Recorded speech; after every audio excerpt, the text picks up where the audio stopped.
In my third year as a palace maid, I met a little girl. On her head were the words, malicious, villainous. I wondered, how malicious could a 7-year-old really be? Until I saw her push down a palace maid, beat up a eunuch, and scold the head maid harshly. That's when I realized she totally deserved it. I had wanted to beat those people up for a long time too. This wasn't the malicious villainess at all. She was my little angel. Later, she asked, "Don't you hate me?" I said, "No, I like you as much as there are stars in the sky, grains of sand in the desert, and drops of water in the sea." Shy, but proud, she slipped her hand into mine. "Tonight, you'll sleep with me." Year 1 as a palace maid. I saw the emperor, and I saw the empress. I crossed off the option of becoming a favored consort. An emperor who isn't in decline wouldn't pick a palace maid with just an average appearance to be a favored consort. Taking her out would just spell disaster for the kingdom. Year 2 as a palace maid. I crossed off the option of lasting long enough to become an auntie. My mentor, Aunt Jo, was caught in palace intrigue, dragged to the Department of Punishments, went in alive, and came out dead. I was the one who begged to buy her a thin coffin and bury her. Now, the only option left was to hang on until I'm 25 and then leave the palace. But that road was tough too. Low-ranking palace maids couldn't even get a hot meal. I doubted I'd make it to 25 alive. I might die inside the palace. But in my third year as a palace maid, things took a turn. I met a little princess. On her head were the words, malicious, villainous. At that moment, I realized my golden opportunity had finally arrived 3 years late, but it was here. I found a way to transfer to Funing Palace and became the palace maid of the 6th princess. On my first day, the 6th princess was already hitting people. One palace maid was dragged out of the inner hall, blood smeared on her face. Housekeeper Aunt Anne's eyes flicked between me and another palace maid. I quickly lowered my head, silently praying, "Don't see me, don't see me." Then Aunt Anne told the other maid, Qiu Shuang, "Go inside and clean up." Qiu Shuang shot me a quick glare. I pretended not to see it. If she wasn't picked, she'd be happy too. The palace maid had just gone inside when loud bangs rang out, followed by the 6th princess's screams. "Get out. All of you, get out." Qiu Shuang was kicked out, both ashamed and angry. Aunt Anne gave me a cold look. "You go in." Me. Are they deaf? The princess doesn't want to be disturbed right now. Aunt Anne's face went cold. "What are you waiting for? Hurry up." I quietly responded and tiptoed inside. After turning the corner where no one could see me, I stopped and quietly peeked into the inner room. The 6th princess was throwing a tantrum, knocking over shelves filled with antiques, smashing porcelain. After venting, she crouched down and picked up a broken pink jade rabbit, clutching it as she cried. She cried fiercely, and the words, malicious, villainous, on her head shone even brighter. I watched quietly until she tired herself out and fell asleep, then I slowly stepped forward. When awake, she was wild and fierce. Only when asleep did she look like a child, her delicate face red from crying, looking especially pitiful. I gently took the jade rabbit from her arms. Worried that moving her might wake her, I grabbed a blanket from the bed and covered her. Anyone who's taken care of kids knows it's hard to get them to sleep, but easy to wake them up. The best way is just to leave them alone. Afterward, I picked up the remaining broken pieces of the rabbit and went to find Aunt Anne. Aunt Anne frowned, her expression darkening. This was the princess's favorite thing, left behind by Consort E.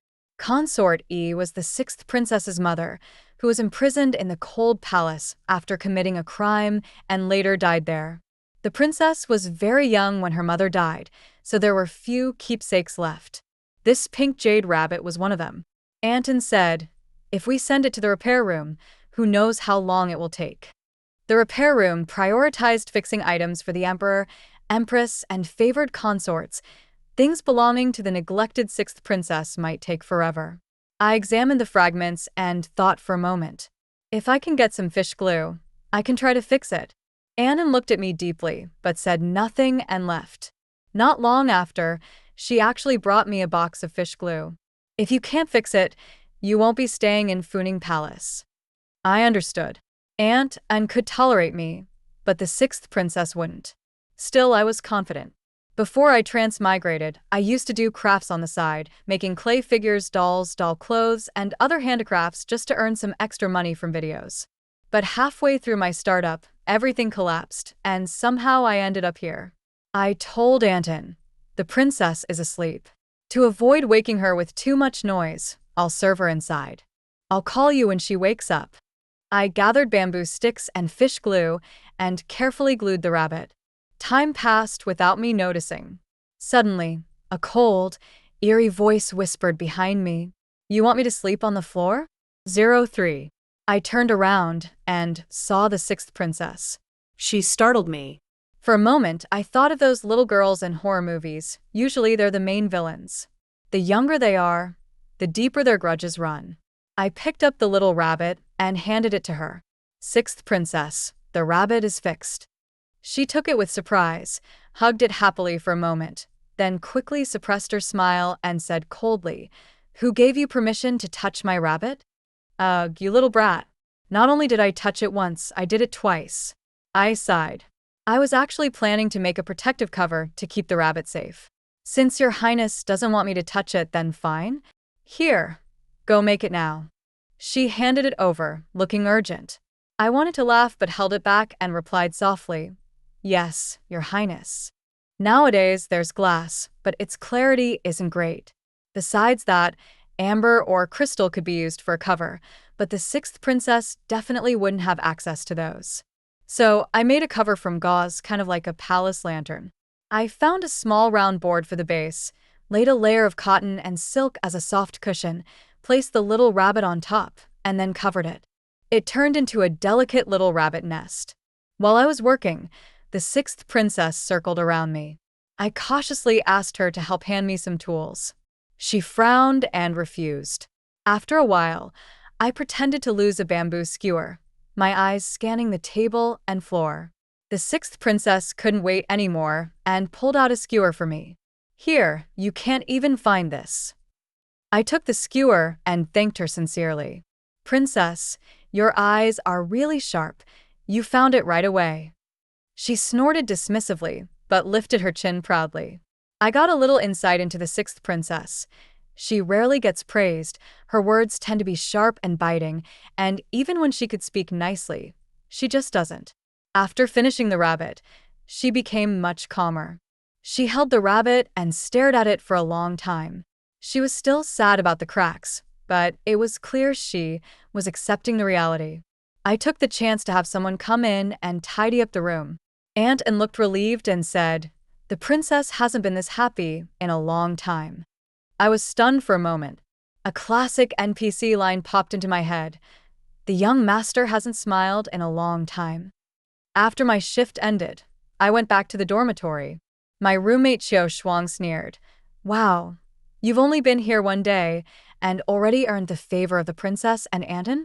You're way better than us old-timers." After work, still sharing a room with co-workers. I really didn't want to come to this job at all. I pulled out 2 hairpins I made myself from my bag. They were made from scraps of cloth but had pretty colors and were perfect as gifts.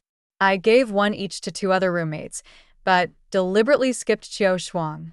Xiao Shuang felt the cold shoulder and was furious. "What do you mean by that?"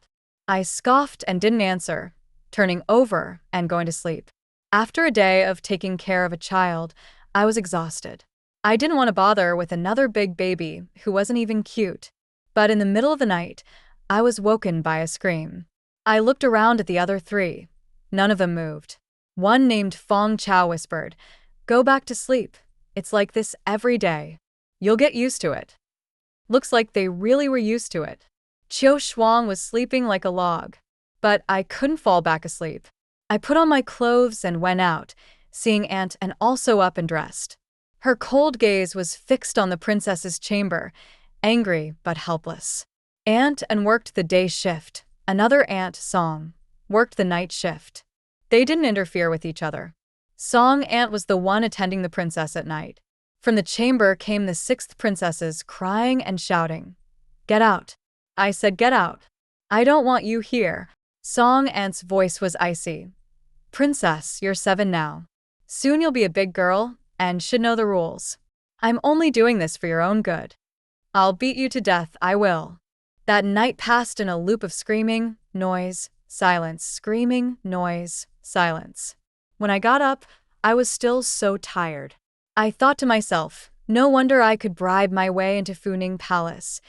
Everyone knows it's a terrible place. No one wants to come here. 04. In the Great Xia dynasty, princesses studied together with the princes.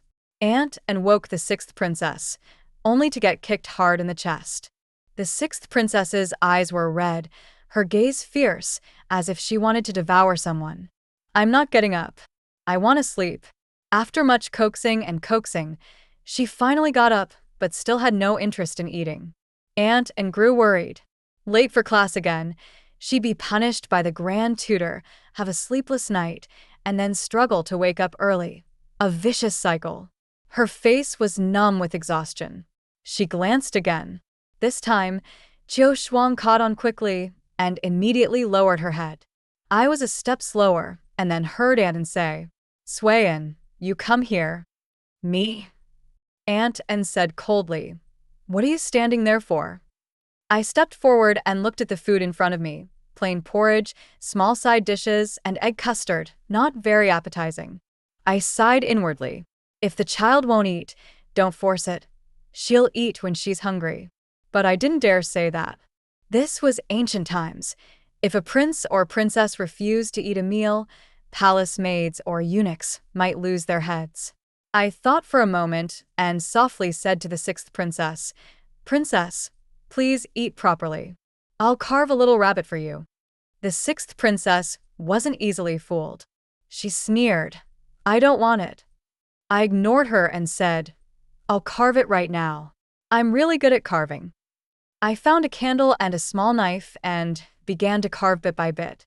The transparent wax gradually took the shape of a little rabbit in my hands. The 6th princess was captivated. Taking the opportunity, Ant handed her a spoon. She curled her lips but opened her mouth and began eating, watching me as she ate, without a single complaint. At that moment, I was the most delicious dish at the entire table. When I finished carving, the 6th princess had also eaten her fill. I handed the little rabbit to her. She scoffed. Teach, you dare to give me just a candle? I know it's crude, so I only dare to show it to your highness, not to give it as a gift. I responded smoothly. The 6th princess's eyes widened in anger. You used the candle for my palace. It belongs to me. She immediately caught the wax rabbit and turned to leave. The palace maids Feng Chao and Ru Xia hurried after her. Anton watched her go and said with relief, It's the first time I've seen the princess so eager to go to school. Me. Ant continued, You did well. From now on, you can enter the inner palace with the princess. Yes. I got promoted. From a 2nd-rank palace maid to a 1st-rank one, with a salary increase of 1 tael. I was so happy. The 6th princess was no cruel villain. She was clearly my angel baby, my lucky charm. But at noon after school, the 6th princess came back angry. She screamed, threw tantrums, and smashed things. No one dared to persuade her, afraid of hurting her or getting hurt themselves. Ant coldly asked Feng Chao and Ru Xia what had happened. Feng Chao stammered, because of that little rabbit. Besides the emperor's biological princes and princesses studying at the Wenhua Pavilion, there was also the emperor's adopted daughter, Princess Zhenan. Princess Zhenan's parents were generals who died on the battlefield. In gratitude for their loyalty and service, the emperor chose one of their daughters to raise in the palace, Princess Zhenan. She was personally raised by the empress. The empress had no daughters and treated her as her own. She was also lovely and charming, very likable. The 6th princess was playing with the little rabbit in class when Princess Zhenan saw it. The 2nd prince wanted to borrow it to show Princess Zhenan. Without a word, the 6th princess destroyed the little rabbit. This made Princess Zhenan cry and angered several princes, leading to a dispute. Finally, the crown prince intervened, punished the sixth princess and the leading princes, and gave Princess Jinin a bunch of nice gifts. Aunt Anne's face was as cold as frost. She went inside to comfort the princess. Qiu Shuang seemed to find a way to attack me. You're so capable, huh? Now you've caused trouble, offended several princes and princesses, and even Princess Jinin. Let's see how you'll handle this later. How would I handle it? I just stayed silent. Which princes and princesses even knew who I was? I didn't know them either. Only the sixth princess knew me. As soon as Aunt Anne came out, I immediately reported. Aunt, just now Qiu Shuang said the princess was unwise and should have given the things to Princess Jinin to please her. Qiu Shuang panicked. I never said that. Aunt Anne, just driven out by the sixth princess and with no outlet for her anger, said, Then what did you say? Qiu Shuang hurriedly knelt down. I only said Sui and shouldn't have carved the little rabbit. Slap. Aunt Anne slapped Qiu Shuang. You don't need to stay in Funing Palace anymore. Get out. Qiu Shuang was indignant. Aunt, what did I say wrong? If Sui and hadn't carved the little rabbit, none of this would have happened. Aunt Anne said coldly, If the Lord is humiliated, the servant dies. You have no backbone at all. 05. Qiu Shuang was kicked out of Funing Palace. Aunt Anne handled things swiftly, without a trace of hesitation. The rest of us palace maids held our breath, terrified we might be next. Aunt Anne asked me to go in and comfort the sixth princess. I thought for a moment and softly said, Let the princess cry. She really was wronged, and crying might make her feel better. Aunt Anne's eyes reddened. This kind of thing has happened many times. The princess isn't reluctant because she's attached to the things. It's because once she gives them away, she never gets them back. She'd rather destroy them than let others have them. I understood. Today, I saw the words, vicious villainess, shine even brighter above the sixth princess's head. I said, Could you find me some more candles, clay, paint, fabric, cotton, things like that? I want to make more for the princess. She has so little now, so she's so attached. When she has plenty, she won't care so much, and if others want, she can share generously. Aunt Anne looked at me deeply, then turned to prepare. Soon I had a big pile of candles, clay, paint, and more. I'd been in the palace 3 years, and I knew these things weren't easy to come by. Every palace had its quota. I didn't know how Aunt Anne managed to get them. She was proud. You just take good care of the princess. I'll figure out the rest. Later, I learned. Inside Funing Palace, Aunt Anne was calm and unflustered. Outside, she bent over backwards, bowing and scraping, banging her head against the ground, all to ask for help. All afternoon, I worked on clay, carved candles, and made dolls. These were things I was used to and found very relaxing. Feng Chao and Ru Xia admired and soon joined me. I cut fabric. They sewed and stuffed cotton. Their sewing skills were much better than mine. The little rabbits they made were delicate and beautiful. When the sixth princess woke up, she had dozens of candle rabbits, clay rabbits, fabric rabbits. She was stunned. Aunt Anne smiled. Princess, these are all yours. The sixth princess curled her lips and cried. She cried deeply. She touched this one, then that one, then suddenly asked Aunt Anne, Am I really that stingy? Feng Chao had said the crown prince described the sixth princess as petty, vindictive, and nothing like a royal princess. Aunt Anne said, Princess, you're not stingy at all. No one in the whole palace is more generous than you. Me. A bit of an exaggeration, huh? That lost all credibility. But I kept quiet. If I made my leader lose face, my career here would be over. Suddenly, the sixth princess asked me, Swayan, what do you think? Me. Little princess, you really know how to ask questions. I gently said, Princess, the little rabbits are yours. You decide. You stand up for yourself bravely and with strong opinions. Those who can't take advantage of you will deliberately belittle you. Aunt Anne was very pleased. Swayan is right. Princess, don't listen to them. The sixth princess's eyes reddened. She sniffled, lifted her little face, and handed me a candle rabbit. This is for you. I took it and happily bowed. Thank you, princess. That day, the sixth princess gave every palace maid present a little rabbit, keeping only a few for herself. Feng Chao and Ru Xia were probably receiving a gift from the sixth princess for the first time and were overjoyed. Feng Chao suggested, "Why don't we make some little chicks and pigs too?" Ru Xia agreed. "Yes, let's make all 12 zodiac animals." After saying that, the two of them suddenly felt a bit presumptuous and nervously glanced at Anton. For once, Aunt Anne's usually stern face broke into a smile. "Then let's do it." 06. Everyone cheered. The sixth princess joined in the celebration.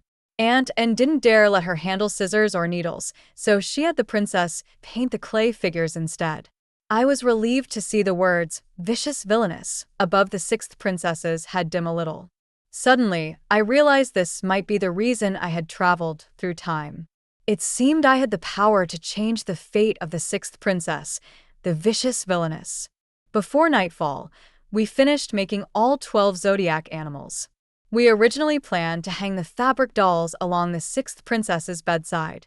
But Anton put them away with a sigh. "We'll hang them up another time." The smile on the sixth princess's face quickly faded. Everyone thought of Aunt Song. She was rigid and strict, a walking palace rulebook. She would never allow those messy things near the princess's bed. While putting the things away, I quietly asked Anton, "Is Aunt Song always like this?" I asked carefully. What I really wanted to ask was, doesn't anyone stop her from lecturing the princess late at night? Aunt Anne's expression darkened a bit. "She's the wet nurse left to the princess by consortie, and her rank is higher than mine." I understood. Wet nurses always held high status in the palace, especially if left by a deceased favored consort like consortie. If the princess really tried to get rid of Aunt Song, filial piety alone would crush her. Unless Aunt Song committed a capital crime or the emperor or empress discovered she was truly harming the princess, no ordinary person could do anything about her. When I studied history, I read about princesses completely controlled by their wet nurses and maids, and I thought those princesses were really helpless. But living inside the palace, I realized that when someone is trapped in a strict environment for a long time, it's hard to break free. "So, what does she teach the princess?" I asked. "I can't get in." Aunt Anne's voice turned cold. "Besides feeding medicine, probably correcting sleeping posture and manners." Me. Really twisted. And Aunt Song wasn't afraid consort you would come looking for her in the middle of the night. Night after night, there was a new round of crying and quiet, crying and quiet. I didn't know how the princess was holding up. I was close to nervous breakdown. Early the next morning, everyone was listless. The princess woke up cranky, her little face gloomy and sour. I performed making a hairpin while the princess watched and ate. After breakfast, Anton hesitated. "Swayan, today you accompany the princess to the Wenhua Pavilion." "Yes." I slung my book bag over my shoulder, took the sixth princess's small hand in mine. She was startled for a moment, then obediently squeezed back. The words "vicious villainess" above her head flickered, then dimmed a little more. I couldn't help but curl my lips in a smile. She was so cute, so easily satisfied. Outside the palace, when we saw people approaching from a distance, we silently let go of each other's hands. When no one was around, we quietly held hands again. It felt like stealing something thrilling and fun. When we reached the Wenhua Pavilion, the sixth princess went in and sat at her seat. Soon, several princes escorted a fair and pretty little girl inside. They laughed and talked loudly, and when they passed the sixth princess, they snorted coldly, clearly looking down on her. I glanced over and immediately looked down again. That little girl was Princess Shannon. Above her head were two characters, female lead. The crown prince's head bore the words, male second lead. The third prince's head read, vicious male supporting role. Wow, all the major players were on stage. I could almost imagine a whole novel unfolding. The crown prince and Princess Shannon grew up together. He liked her, but because they were raised as siblings, he could only silently protect her, becoming her strongest support. As for the third prince, loving without return, at first he protected Princess Jeonnin and removed obstacles, but later, when the male lead appears, he might turn dark, opposing both the male lead and the crown prince. And the sixth princess? Whenever she appeared with Princess Jeonnin, she inevitably got compared and suppressed.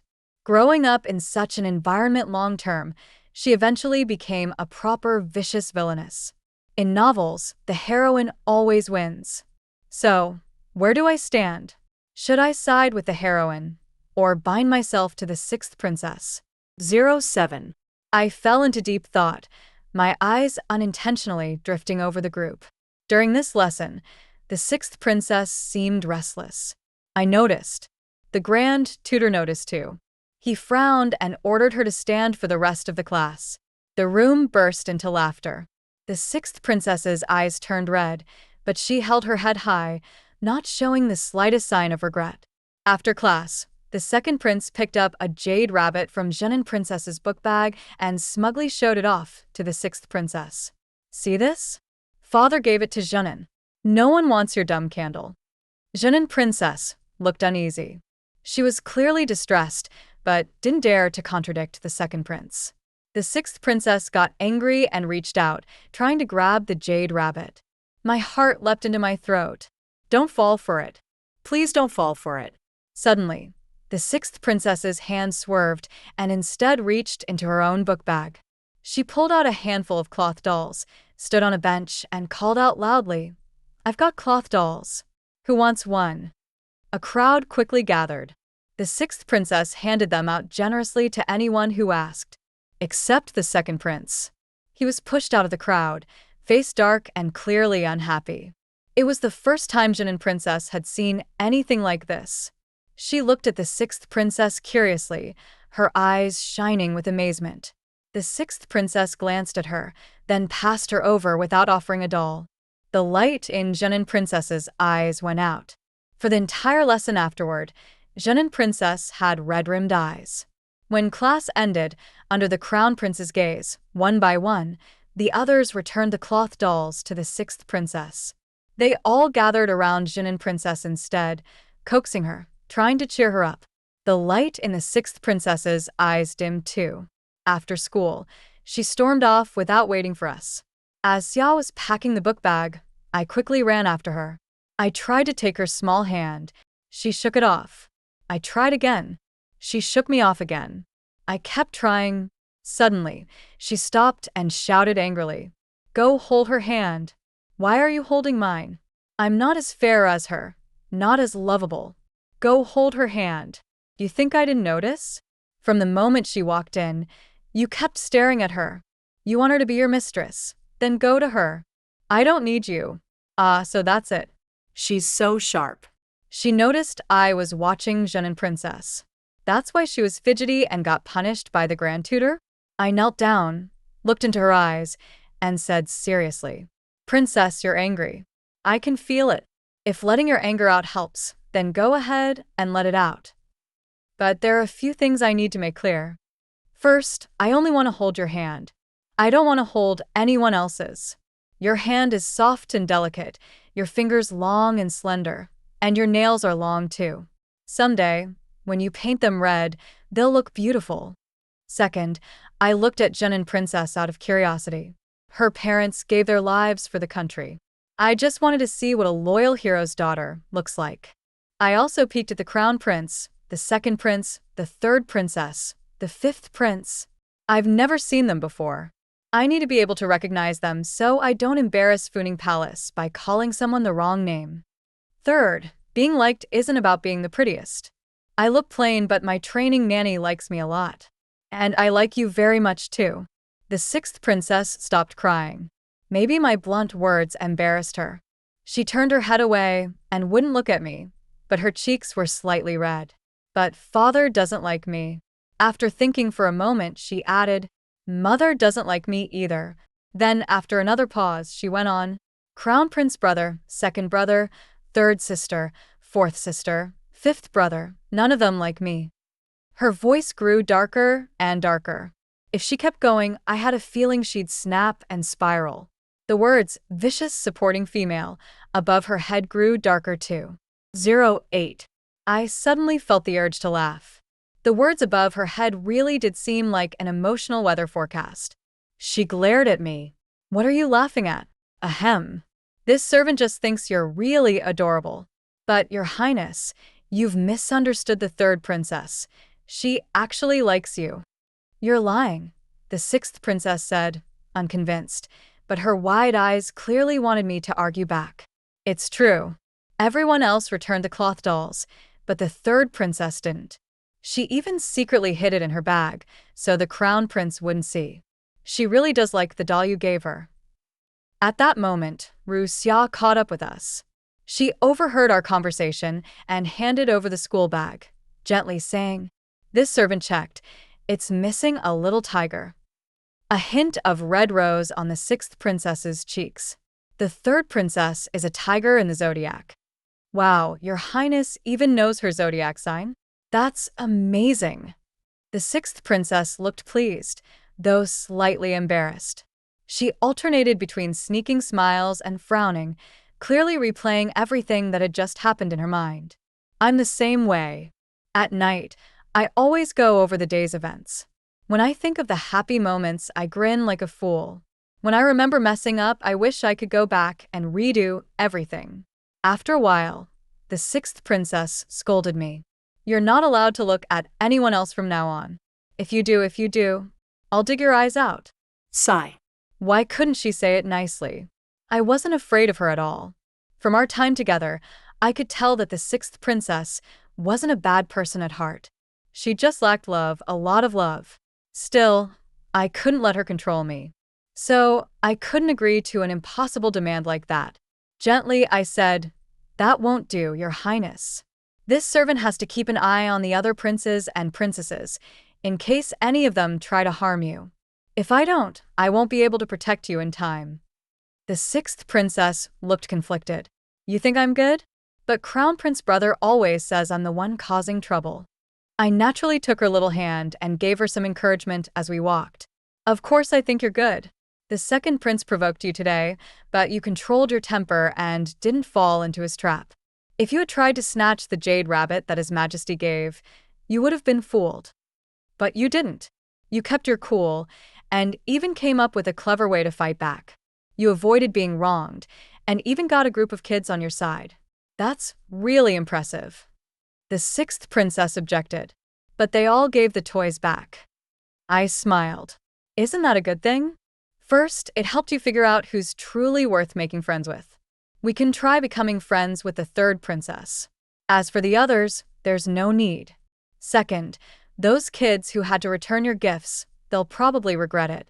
They'll feel bad. They're the ones who lost something, and they're the ones who'll have trouble sleeping tonight. We didn't lose anything. The sixth princess looked puzzled. But it was just a little trinket. It's not worth anything. Why would they care so much? A child's world can't be measured by money. In my time, elementary school kids went wild for carrot knives, squishy toys, trading cards. None of them were expensive, but everyone who had one was thrilled. But you have it and they don't. The sixth princess brightened. I kept praising her. And also, you only targeted the second prince. You didn't take it out on the princess of Zhenan. She didn't do anything to provoke you today. It was the second prince who was rude, rummaging through her school bag and trying to stir things up. I think you're really smart to be able to tell right from wrong. That's a great trait. The sixth princess looked a little guilty. I didn't give her a doll. That's perfectly fine. The toys are yours to give. You can choose who gets them. It just shows you have your own judgment and you follow your heart. That's a good thing. And the fact that you told me you didn't give her one proves you're honest. A princess this genuine and adorable, this servant really likes you a lot. The sixth princess blushed. I was too blunt. I'd told her how much I liked her way too many times in one day. She probably couldn't take it all in. We continued sneaking back to the palace hand in hand. At the palace gate, she suddenly turned to me. "Swain, I like you too." Then she ran inside and wouldn't look at me even during dinner. Even during her afternoon nap, her face was still red. 09. Aunt Anne had already asked Ru Xia about today's situation. She spoke gently to me. Swan, you did very well. I couldn't help but feel my heart flutter, my eyes shining as I looked at her. Is there a reward? Reward me. Quick, reward me. Aunt Anne turned her head away, coughing awkwardly. Keep it up. Then she turned and left, fleeing in a way that reminded me exactly of my stingy old boss who refused to give out year-end bonuses. The whole afternoon, the sixth princess was well-behaved but still a bit proud. She wrote seriously, occasionally touching the cloth doll on the edge of her school bag, a faint smile at the corner of her lips. In the evening, Ru Xia admired. Swan, you're really amazing. You said so many wise things, I didn't understand half of them. I smiled and said, you were very careful today, not panicking at all. You did great too. Ru Xia smiled back. The day passed quickly, until nighttime. From the inner palace, there was no sound of the sixth princess crying, only a sharp scolding. I'm the princess, not you. I'm going to tell father. I'll have him kill you. I don't know what Aunt Song said. The sixth princess screamed, I'll kill you. Grab the princess. Don't let her cause trouble. I quickly got dressed and stood up, seeing Aunt Anne rush toward the inner palace. I hurried after her. We pushed aside the palace, maids blocking the door, and saw 3 maids holding the sixth princess down on the bed. Aunt Song was holding a bowl of medicine, preparing to force it down the princess's throat. She glanced at us sideways, sneering coldly. And Jinglan, everyone in the palace has their role. You barging in breaks palace rules. Go kneel outside for an hour. Then she looked at me. You too. The sixth princess was furious. You're not allowed to punish them. I'll take the medicine myself. Does the princess feel sorry for them? Aunt Song sneered. Then kneel for 3 hours. As their mistress, they're your servants. They don't deserve your pity. You're a servant too. Who gave you permission to hold me down? Aunt Fei allowed it. Before she died, she told the servant to take good care of the princess and never break palace rules to avoid grave mistakes. This servant is only protecting the princess. Even if His Majesty came, I would still say this. She spoke with righteous authority. But I didn't believe her. People who mouth morals like that are usually the quickest to chicken out. She was just bullying us because we couldn't summon the emperor. That night, the princess was forced to take medicine and caused a few more scenes before finally calming down. Aunt Anne and I knelt almost all night until our legs gave out. In the morning, when Aunt Song left, she deliberately came over to us and sneered, Don't corrupt the princess. Otherwise, your time here will be up. She left proudly. Feng Chao and Ru Xia helped us up. Aunt Anne trembled with anger, whispering, We can't let this continue. We can't let her get away with acting so arrogantly. I asked Aunt Anne, What kind of medicine did Aunt Song give the princess? The princess has rubella. It flares up at night, so she must drink medicinal soup before bed, and get up once in the middle of the night to drink again. No wonder the princess can't sleep well at all. The medicine makes her wake up many times at night. Lack of sleep means no energy for classes during the day, no appetite for food. No wonder she always looks bloodless and pale, her little face especially dull. Aunt Anne's tears fell freely. Swain, you're smart. Think of a way. 3 people, 6 eyes turned to me. All for one poor little princess. I smiled faintly. I won't fail you. 10. We discussed how to help the princess. Feng Chao suggested going to the emperor. Ru Xia said we should ask the empress. But Aunt Anne shook her head. No one will believe that the nanny left behind by consort E is harming the princess. Without proof, reporting it to His Majesty or the empress will only get us accused of false charges. I thought for a moment. What exactly is the princess allergic to? Willow fluff, Aunt Anne said. But it's summer. There's no willow fluff. Then why does she still get sick at night? Aunt Anne's eyes lit up. Over the next few days, I continued escorting the princess to class as usual, while Aunt Anne led a thorough search of the princess's chambers. I also made a few little gifts for the 6th princess. I told her to give them only to the third princess. The third princess was delighted and gave her a small pouch in return. This was made by my mother, she said. There's a hidden pocket inside. It can hold a handkerchief, some silver, even snacks for when you're hungry. On the way back, the sixth princess was very quiet. Her mother was gone. No one would sew her pouches, embroider her handkerchiefs, or make her shoes. No one worried about her being hungry or made treats for her.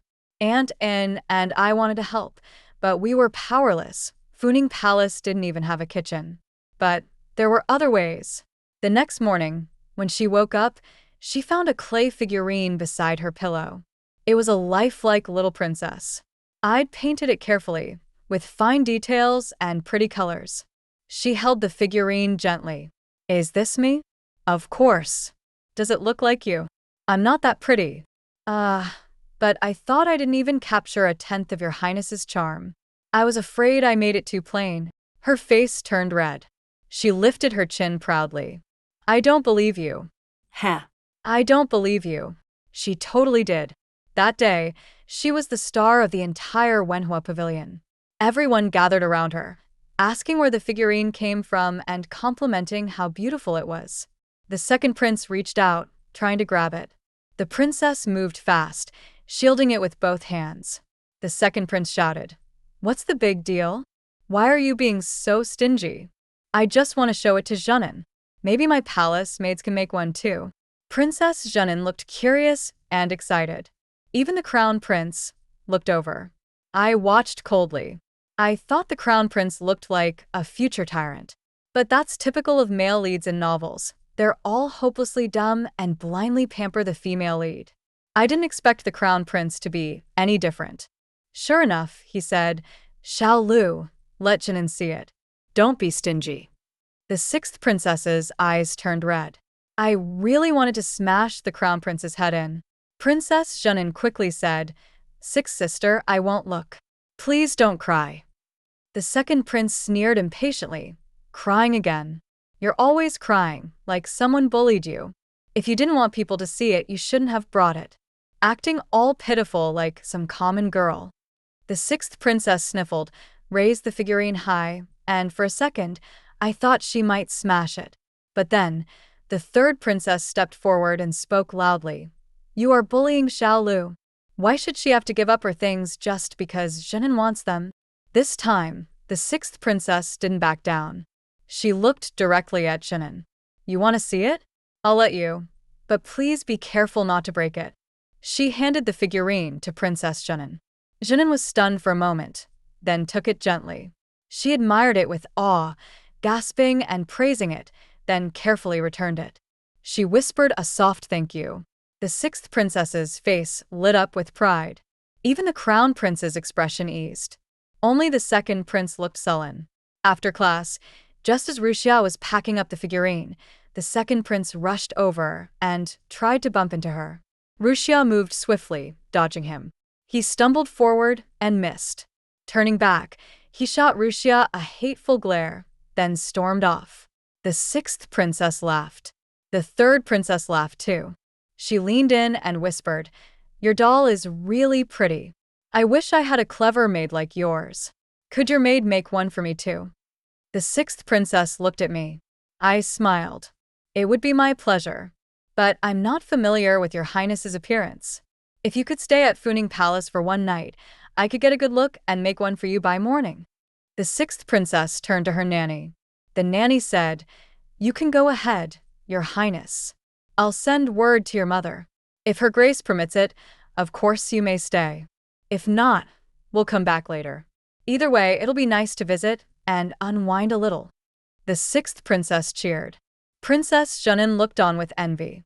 Then the crown prince suddenly said, "Xiao Lu, make one for Zhenin too."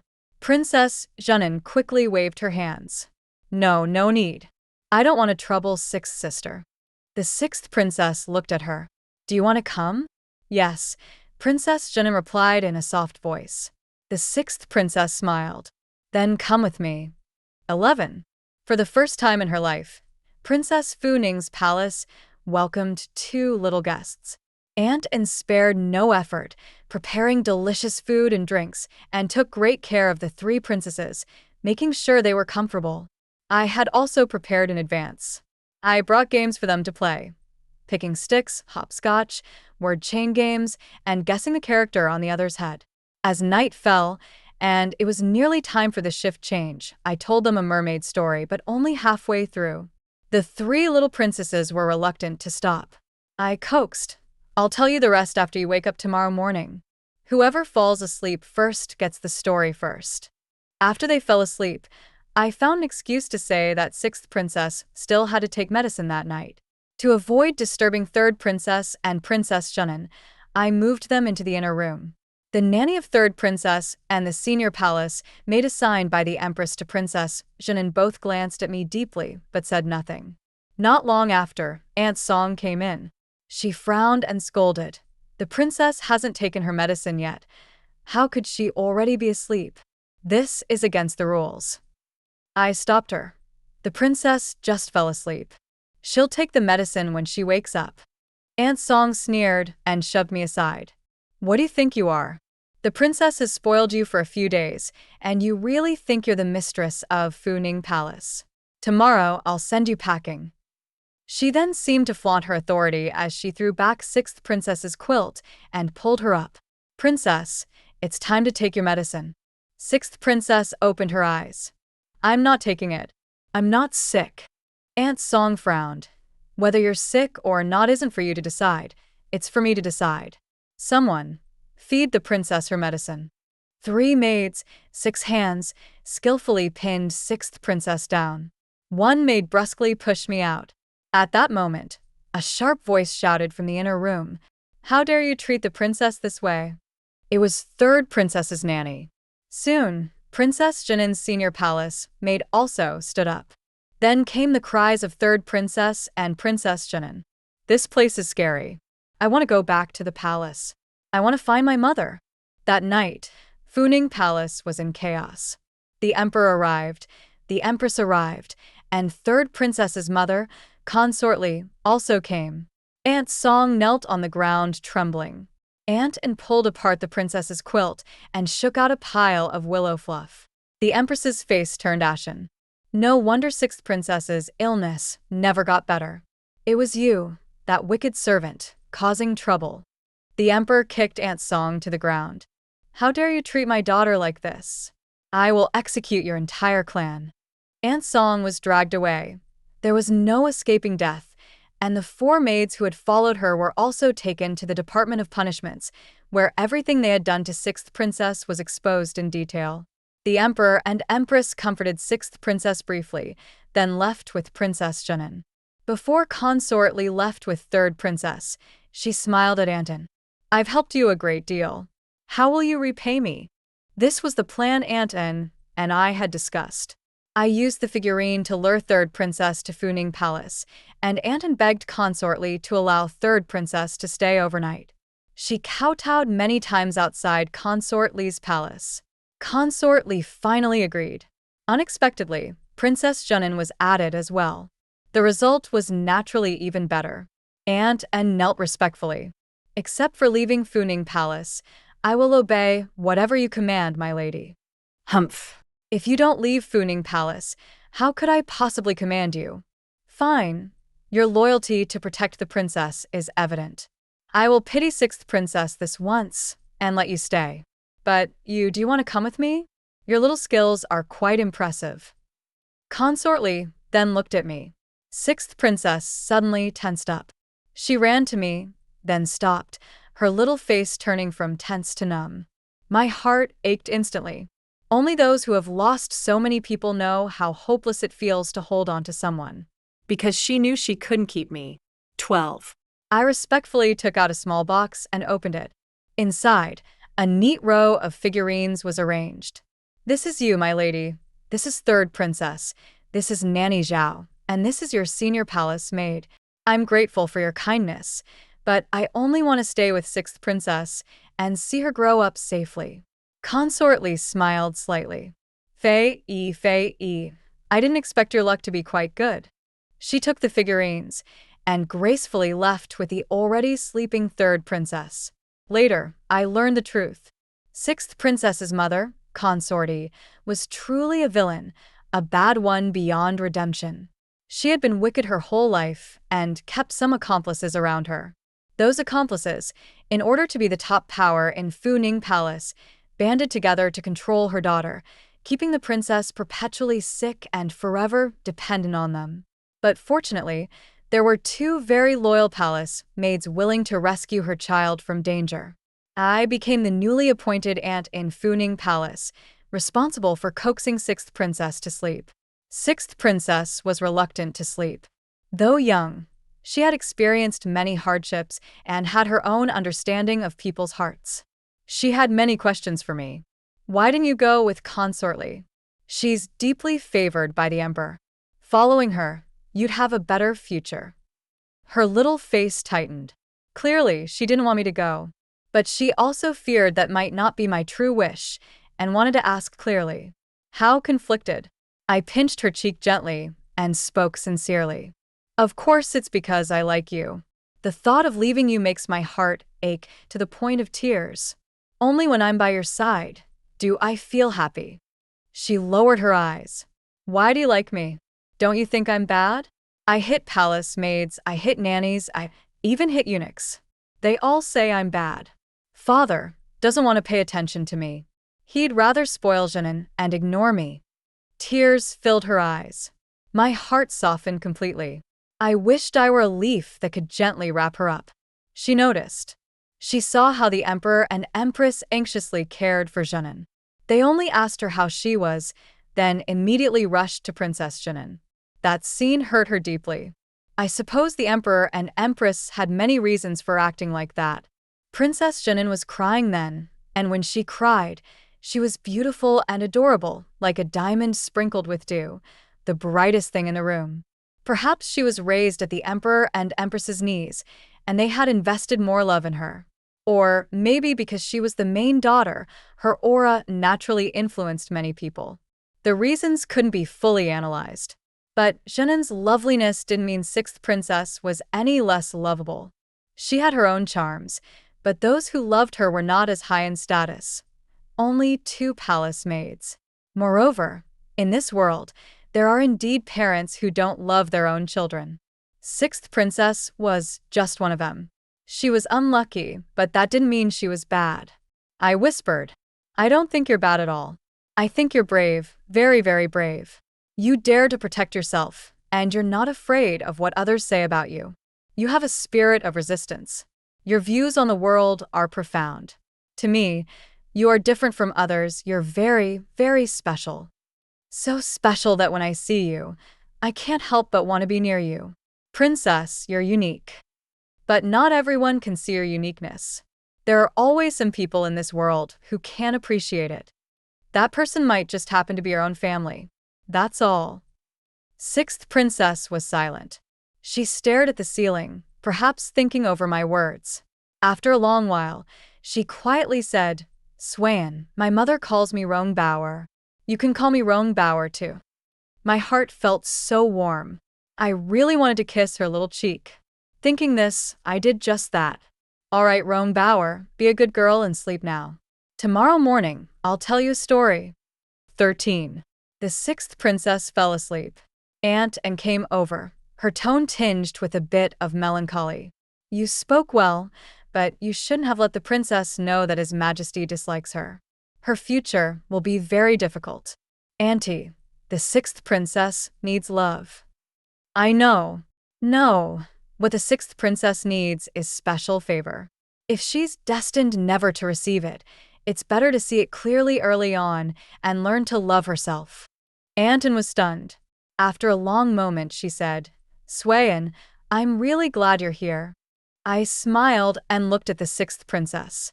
Though she was clearly asleep, the words malicious supporting female dimmed a little above her head. That night in Fu Ning Palace was unusually peaceful. Everyone slept soundly. Early the next morning, Aunt Anne had already hung the canopy around the sixth princess's bed with cloth dolls. I told the sixth princess the second half of the mermaid story. At school, She shared it during recess with Princess Jenin and the third princess. The three girls had tears in their eyes. The prince is so mean. How could he not recognize the mermaid princess? The second prince sneered.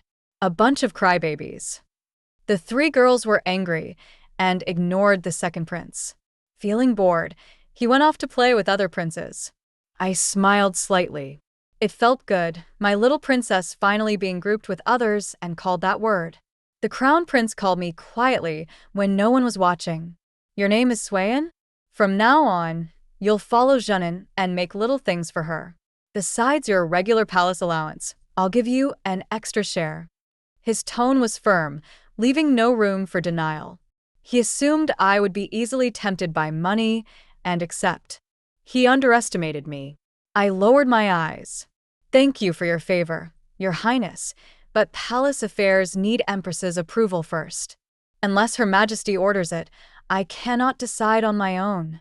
Besides, I am quite comfortable in Funing Palace and do not wish to be transferred. I declined the crown prince, which made him somewhat angry. You're just a servant, and I value you precisely because of that. Don't you know that by serving Jenin, your future will be secured? I bowed and said nothing more. I dislike communicating with any overly devoted second male leads. In this world, whenever love is involved, reason often flies out the window. The crown prince wore a stern face all morning. At dismissal time, in front of everyone, he asked me again. This is your last chance. Refusing him publicly would be a direct insult. Everyone's eyes were on me. If I rejected him, life for me and the sixth princess would get harder. It was a pity. The peaceful situation had just been opened up. I hesitated, carefully choosing my words, trying to handle it without hurting his face, and to settle things peacefully. Suddenly, the sixth princess stepped forward and stood in front of me to defend me. Brother Crown Prince, you're taking people from my palace. Did you ask me? Do I still exist as your sister in your eyes? Before the Crown Prince could reply, she ran off. She led us all to Cunning Palace, then knelt outside it, sobbing. The Crown Prince hurried after her, frantic. He ordered people to pull her up, but she cried out in pain every time they touched her. His face flushed red. He had never been so embarrassed in his life. After a long while, the Empress arrived. She looked at the sixth princess and said coldly, I already know about your matter, but I won't punish the Crown Prince for your sake. This is a debt your mother owes me. The Crown Prince and Jenin will no longer bother you, but you must never come to Cunning Palace again. 14. Later, I pieced together the truth about why the Empress hated the sixth princess so much from various sources. Her mother, Consort E, poisoned the Empress, causing a miscarriage. That grudge, the Empress could never let go of in her lifetime. The only reason she hadn't harmed the sixth princess was that she looked down on quarreling with a child. But neither she nor the Crown Prince could ever like the sixth princess. On the way back, the sixth princess was very calm. I was curious. Roan Bauer, what are you thinking about? Nothing. Aren't you sad? I'm not sad. They don't like me, and I don't like them. That's fair. She truly was not hurt. I felt relieved. The malicious supporting female words above her head dimmed even more, just a faint layer left. But her mood was too calm, lacking the liveliness children should have. She was too mature too soon. But that's okay. I would take her to do the things children do. Every day I told her a fairy tale, which she shared with the third princess. Gradually, she became the storytelling queen of the Wenhua Pavilion. All the children gathered around her, and even the grand tutor liked to listen. Sometimes he quietly stood outside, listening to her finish before coming in for class. Princess Jenin was often pulled away by the Crown Prince's faction to play and couldn't listen. She was frequently gloomy. The sixth princess noticed and began writing a handwritten story every day, secretly slipping it into Jenin's book bag. This became their little secret. Two little girls sharing an unspoken understanding. Later, Anton applied for a small kitchen under the pretense of conveniently preparing medicine for the sixth princess. From then on, I could make loving meals there, fried eggs, milk tea, small cakes, French fries, iron plate tofu. She used this to win over a group of little princesses and princes and was no longer isolated. Sometimes I even made spicy hot pot broth to satisfy cravings. The sixth princess slurped it down, clearly in pain from the spice but drinking water while eating, making everyone laugh. The palace maids in Funing Palace all gained a little weight. In winter, Anton sewed scarves, hand warmers, and hats for her. Though she didn't have Jeannin's fine fox fur, she was just as pretty and warm. Besides, she had my handmade mask for daytime and a special mask at night to prevent mouth breathing. That was unique. My little princess grew up safely and soundly, becoming a neat and capable young lady. At 14, she finally outgrew me, able to look down on me. I was 24 by then. Only 1 year left until I could leave the palace. She still rarely saw the emperor, only meeting him briefly during palace banquets, standing in line with other princesses for a few words from her father. But she had learned to accept all this calmly, continuing her life without resentment.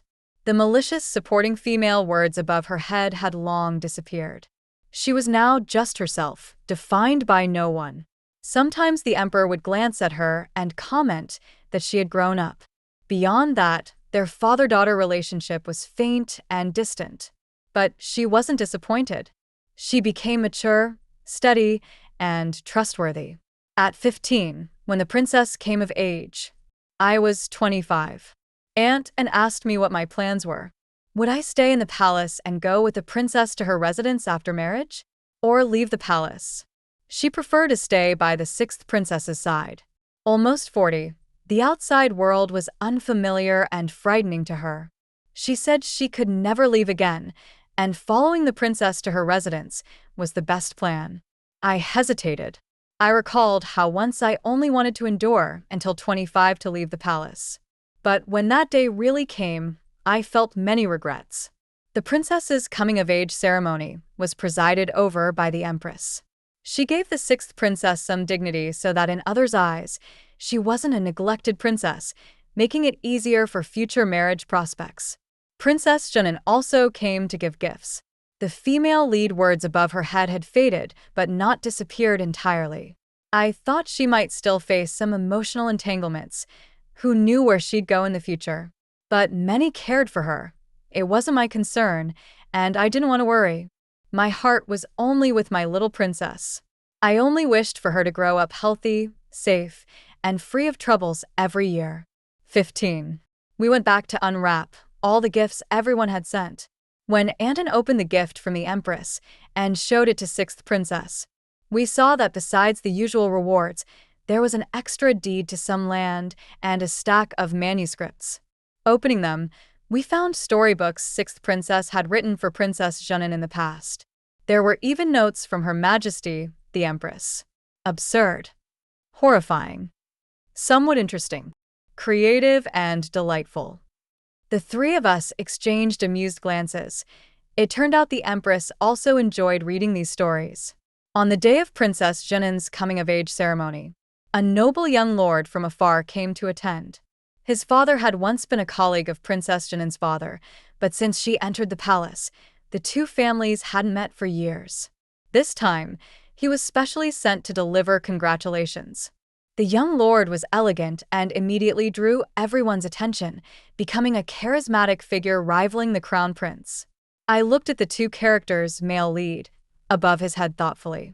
Indeed, a true male lead, dazzling and radiant. I glanced at my little princess and asked what she thought of the noble lord. Sixth princess looked carefully and calmly said, "Very good." But after saying that, she dropped it without any further reaction. She seemed even less interested than in the milk tea in her water bottle. She lowered her head, sipping her milk tea quietly, muttering, "Sister, I don't like ginger. Please don't put ginger in it anymore." That wasn't me, it was Anton. Go tell her. I can't persuade her. Never mind, I'll just drink it. I can't persuade her either. We smiled at each other and slipped away from the bustling crowd, returning to our quiet little world. At night, in the imperial garden, the stars shone brightly. She took my hand and whispered, "Sister, you should leave the palace. I know you've always wanted to. With your talents, you shouldn't be stuck here." In that moment, I felt a deep sense of fulfillment. It was like breaking free from some kind of shackles. It was like hearing the sound of a bubble popping, clear, crisp, and joyful. My throat felt tight, sudden emotions making me both happy and bittersweet. Roan Bauer. Sister, you've worked hard all these years. Why did you choose me? Back then, the Empress wanted you, the virtuous consort wanted you, even Crown Prince wanted you, and for a time, Father paid attention to you. If you wanted, you could have become a consort. But why did you choose me? I know you like me, but I feel there's another reason. I thought for a moment. My mind tangled with countless thoughts, but if I had to say, I didn't know where to begin. Maybe it's because neither of us were expected to be anything, but I wanted to give us some hope. My modern name had a D character, a particularly messy name. Later, I became a qualified beast of burden, living a weary and short life. Seeing 6th Princess and Princess Shannon that day, I thought a lot. I thought that following Princess Shannon might guarantee success. But more than that, I wondered why 6th Princess was labeled the wicked female antagonist, because no one expected anything from her. The protagonists in novels are carefully crafted, with meaningful names, titles, even birth order chosen with care. But the little princess had just an ordinary big name, no title to this day, ranked 6th, like the author threw her in casually, even maliciously, because all the good things had nothing to do with her. The protagonist is Nua's masterpiece. And we are just specks of mud flicked off a willow branch, destined to be supporting characters. Following the protagonist might be fine. She shyly and proudly slipped her hand into mine. Forever. Perhaps that is the real meaning behind my transmigration. On the day I turned 25, I left the palace. I glanced back once at the deep palace gardens and at my beloved little princess, then turned and strode toward a brand new future. Suddenly, my little princess called out to me, "Sister, will we meet again?" I smiled. Of course we will. Because I am your sister forever.